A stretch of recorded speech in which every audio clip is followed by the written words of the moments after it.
प्रभु प्रेमियों को मेरा प्यार भरा राधे राधे। भगवान श्री राम के पवित्र पावन धाम में जहां भगवान श्री राम 22 जनवरी को अवतरित होंगे और उससे पहले हम सभी को सौभाग्य मिलेगा कि हम और आप सभी पुत्रता एकादशी का व्रत कर सकें। पुत्रता एकादशी कब है? 21 तारीख को, 22 को भगवान पधारे, तो 22 को हमें पारायण करना है। वो समय भी बताऊंगा। सबसे अच्छी बात यह है कि पौष मास की शुक्ल पक्ष की एकादशी को पुत्रदा एकादशी कहा जाता है। इस एकादशी का बहुत बड़ा महत्व है। इसको मैं शॉर्ट में समझा दूं क्योंकि मैं वीडियो ज्यादा बड़ा नहीं करना चाहता।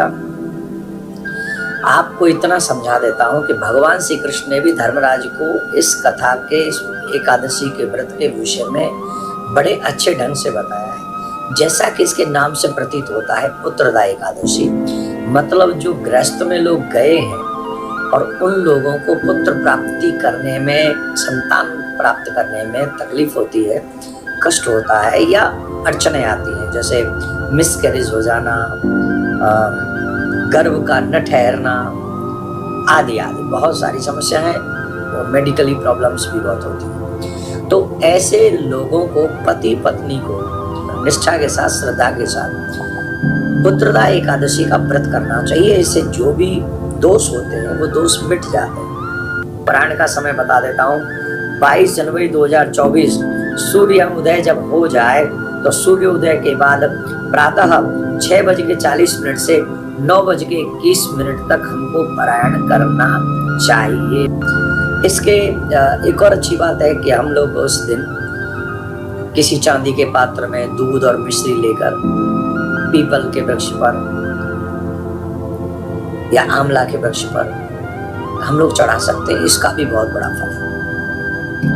हम आपको बताते हैं कि पुत्रदा एकादशी से आपको पुत्र संतान प्राप्त करने में भगवान आपके ऊपर कृपा करते हैं। दूसरा, इससे हमें पितृ ऋण से ऋण होने का भी सौभाग्य प्राप्त होता है। अब न पुत्र चाहिए और न पितृ ऋण से ऋण होना है, क्योंकि हम सब कर्म कर ही रहे।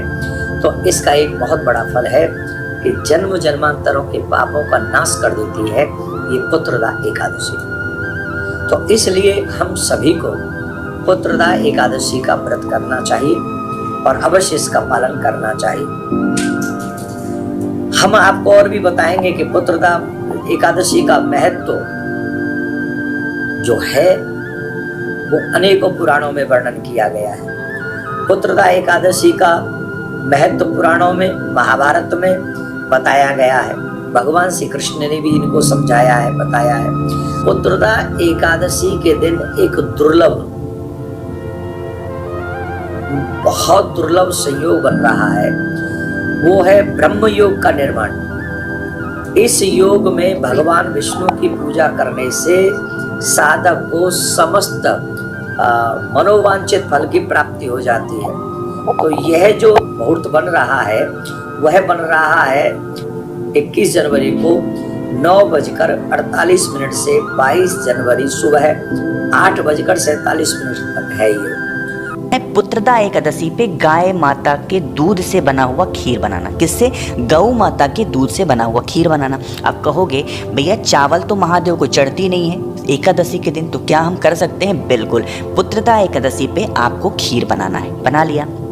अब आपको लेकर के महादेव के शिवलिंग के पास जाना है। इस उपाय को करने का थोड़ा नियम है। नियम क्या है कि आपको सबसे पहले इस उपाय को महादेव के मंदिर में ही करना है। सुबह करना चाहो सुबह करो, शाम को करना चाहो शाम को करो, लेकिन मंदिर में ही। ठीक, देखो यहाँ पे 2 काम करने हैं। सबसे पहला काम, महादेव के शिवलिंग के पास पहुँच करके आपको घी का दिया, गोल बत्ती का महादेव के शिवलिंग के पास लगाना। सबसे पहला काम ये। अब दूसरा काम क्या करोगे? जो आप अपने घर से खीर बना के लाए हो ना, उस खीर का भोग भी जिस जगह पे दीपक लगाया है उसी के ठीक बगल में खीर का भोग लगाएंगे। शिवलिंग के ऊपर कहीं पे भी खीर को नहीं रखना, महादेव की शिवलिंग के बगल में, पास में रखोगे खीर। ठीक है।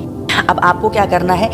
आपको महादेव से विनती करनी है, चाहे आप यह उपाय अपने लिए कर रहे हो, महादेव हमें संतान का सुख नहीं है, आप हमें चाहे पुत्र के रूप में या फिर पुत्री के रूप में संतान का सुख दे दें।